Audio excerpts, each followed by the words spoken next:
சற்று முன் கிடைக்கப்பெற்ற மிக மிக முக்கியமான செய்தி ஒன்று வெளியாகியுள்ளது.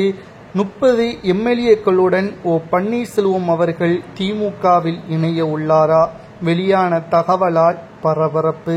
அதாவது அனைத்திந்திய அண்ணா திராவிட முன்னேற்ற கழகத்திலிருந்து பன்னீர்செல்வமும் அவரது ஆதரவாளர்களும் ஓரம் கட்டப்பட்ட நிலையில் அதிமுக உரிமை மீட்பு குழு ஒன்றை நடத்தி வந்தார்.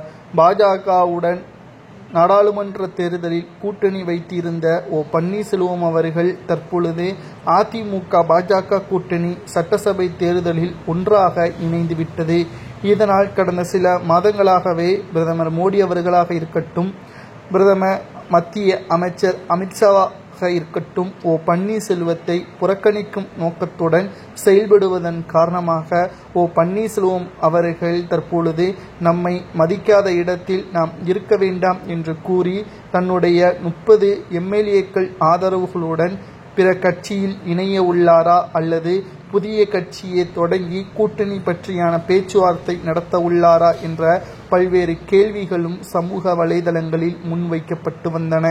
ஆனால் பன்னீர்செல்வம் அவர்கள் முதல்வர் ஸ்டாலின் அவர்களை நேற்று சந்தித்ததில் பல ஊடகங்கள் பிரதமர் மோடி அவர்களை எதிர்க்கும் நிலையில் ஸ்டாலினுடன் கூட்டணி வைப்பதற்கான ஏற்பாடுகளையும் அல்லது திமுகவில் ஐக்கியமாக கூடிய நிலையில் பன்னீர்செல்வம் அவர்கள் முடிவுகளை எடுத்துள்ளார் என்று பல செய்தி ஊடகங்கள் வெளியாகின்றன.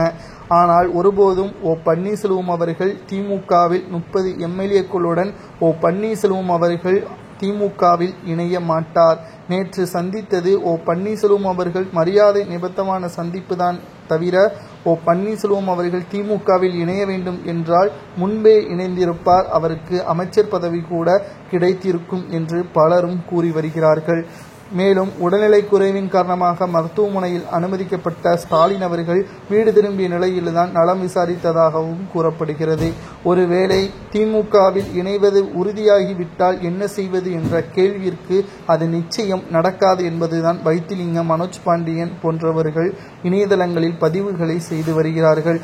அதிமுகவில் மறைந்த முதல்வர் ஜெயலலிதா அவர்களது விசுவாசியாக இருந்த ஓபிஎஸ் அவர்கள் அதிமுகவில் இணையலாமா அல்லது புதிய கட்சியை